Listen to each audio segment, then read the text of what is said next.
Welcome back to the channel, everybody. I'm Lady Nyca. Oh, child, I almost choked. Welcome back to the channel. I'm Lady Nyca, and with another true crime story. And today we are going to talk about Terrell Peterson. Now,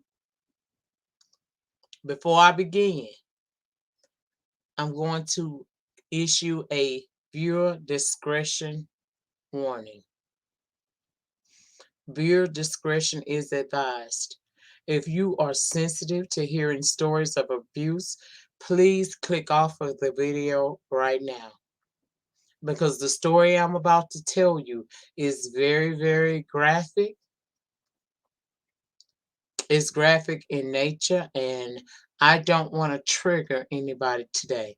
So I'm going to ask that I'm going to give you a couple of seconds to go ahead and exit stage left, and then I will begin to tell you the story of Terrell Peterson.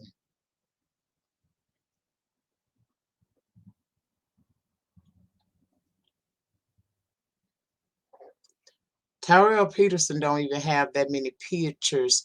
They didn't even take a lot of pictures of this child.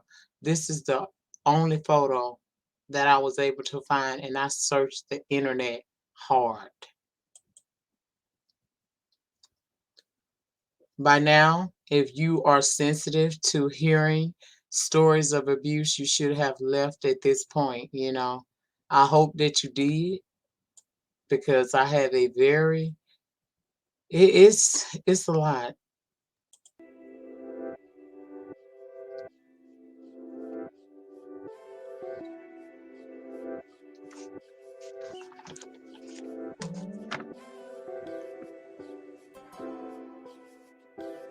Tyrell's life was steeped in drugs.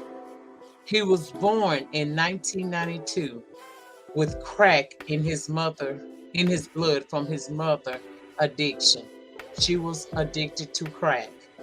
17 times between 1991 to 1995, people called the Fulton County Department of Family and Children's Services to report apparent neglect of Terrell and or his siblings. His mother taking drugs while pregnant. These are some of the reasons why. His mother was taking drugs while pregnant and using food stamps and welfare checks to buy crack. The parents locking the kids in the bedroom on weekends, denying them of food and water. Leaving the kids unsupervised, the children going to neighbors begging for food. Tyrell's mother would oftentimes leave the kids with a grandmother who was very sickly and unable to care for these kids. By June of 1996, in response to the ongoing complaints, the Child Welfare Agency decided they pressured the mother into signing over guardianship to the paternal grandmother. This is the paternal grandmother. Verena Peterson, who was 48 at the time. Unfortunately, the abuse had not stopped. Because the precise timeline is still unknown, but it's said that Terrell became the object of physical abuse within 6 months of going to live with his grandmother. Thanksgiving Day of 1996, Terrell was visiting his mother and she saw him covered in bruises and took him to Hughes Spalding Hospital, and the Fulton County Department of Family and Children Services were notified again. At the hospital, an Atlanta police investigator came to the hospital and was told the child was a victim of long-term physical abuse. The investigator wrote, and I quote, "As I looked at little Tyrell's body, Most of his injuries were old. However, he had marks, scars, and lacerations about his body. Terrell told the investigator that his grandmother, Verena Peterson, had beaten him with a belt and sometimes a shoe. He said the latest beating came because he urinated in his clothes. Tyrell was diagnosed with battered child syndrome. Later that day, the Atlanta police charged Verena Peterson with reckless conduct, a misdemeanor for beating for the beating of her grandson. She was ordered to appear in Atlanta Municipal Court the following week to face charges. After photographing young Tyrell, the child was well, his injuries were photographed. He was released into his mother's custody with instructions that she should not return him to his grandmother. But again, Tyrell's case fell through the cracks. This time in an Atlanta courtroom. The Child Protective Services worker failed to show up at Peterson's court hearing and the charges were dismissed. Neither the judge nor the prosecutor remembers the case, and court transcripts from that year have been thrown away. Records indicate Terrell was back with his grandmother the day after her arrest, and the Child Welfare Agency closed the case once the criminal charges were dropped. This is a this is where she lived. That she lived in that. Records indicate okay, I gave you that. Tyrell's grandmother said she did not abuse Tyrell and that his injuries were from falling, fighting at school, etc.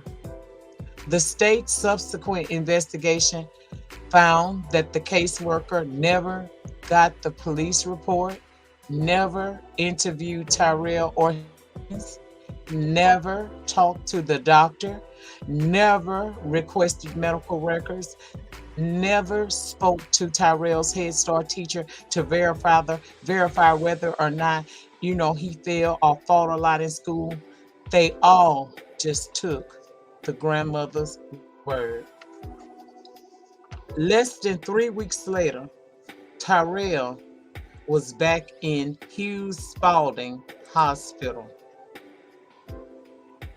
this time with an infected third-degree burn on his left foot. Peterson told doctors Terrell burned his feet the week before by standing on a space heater grate. She said that she had been treated at home, but his left foot had become infected. Tyrell was admitted to the hospital and a few days later had to have a skin graft from his hip. No one at the hospital reported this incident to child welfare. The severity of the burns was not consistent with Tyrell's grandmother's explanation, and the doctor should have raised questions about how it occurred. Dr. Randall Alexander, director of the Center for Child Abuse at Morehouse School of Medicine, said, "I have a problem with that story. If that is going to be if it's going to be hot, you're going to jump off it as fast as you can. A 4-year-old is going to get up off of it." 1 year later, on the evening of January the 15th, 1998, Terrell Peterson arrived at the Hughes Spalding Hospital in cardiac arrest. He was pronounced dead at 10:55 p.m. Terry Lynn Spalding, Verena Spalding's daughter, claimed she had been feeding her nephew around 9 p.m. when he told her he was tired and stopped breathing. She could not explain the abrasion, bruises, or fresh blood. An autopsy was performed the next morning showed that Terrell had died from abuse suffered over a long period of time. Near starvation had shrunk the 5-year-old to 29 pounds. After his death, the Child Welfare Agency received reports that the boy had at times been force fed and dunked head first into a toilet. The medical examiner said that it was not clear if it finally killed Terrell. He may have starved to death. It may have been a blow to the head or several blows to the head. It may have been a combination of all that he had afflicted upon him in his 5 years of life. Shortly after Tyrell's death, the State Division of Family and Children's Services quietly began an internal investigation to see whether Fulton County caseworkers and staff had followed agency policies, and it was determined that they did not. Caseworkers had handled one of 7 complaints properly. The head of social services for the state criticized the agency for failing to enforce safety plans for the children, to investigate complaints adequately, and to verify what they were told.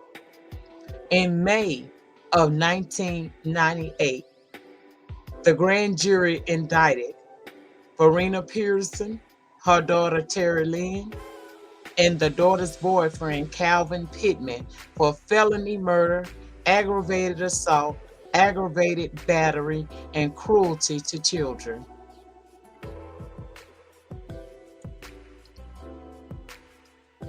The Terrell Peterson's Act passed, allowing doctors who suspect abuse can take the child into custody without court orders and without parental consent if they believe that the child is in a circumstance or condition that presents imminent danger to the child's life or health, and there is not enough time to get a court order.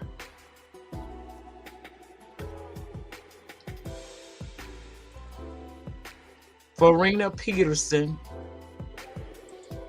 and Terry Lynn Peterson were found, and Calvin Pittman was found guilty and sentenced to life imprisonment. At the end of the dirt road in Randolph County, 170 miles south of Atlanta, Terrell Peterson's body lays in a small country cemetery. 2 plants are toppled over near an oak tree that hangs over a small patch of red clay. There are no visitors to Tyrell's grave, no mourners to mark his passing, says Susie Coral, a member of the church who knows Tyrell's kinfolk. They buried him in a hurry, she said. They just dug a hole and buried him. This is one of Georgia's worst child abuse cases in history. The anguish and the fear that that little child on the screen endured is almost breathtaking. I wish that DCFS had done their job so that he would have had a chance at life. He was only here 5 years, and in those 5 years, he suffered abuse after abuse after abuse. And the most disheartening part is it was done by the hands of people who were his kinfolk. Terrell Peterson, you will not be forgotten, and may you continue to rest in the bosom of the Lord and Savior. I would like for you guys to get down in the comment section and let me know how you feel about this entire situation. I thank you all so much for coming through today to watch this premiere. Thank you all so much who have been supportive to the channel. Please make sure you check out the Tracy McCarter story that's here on the channel as well. And remember, in closing, as always, you do not have to be great to get started, but you must get started in order to be great. And it is the depth of your struggle that will determine the ultimate height of your success. Have a wonderful day, everybody.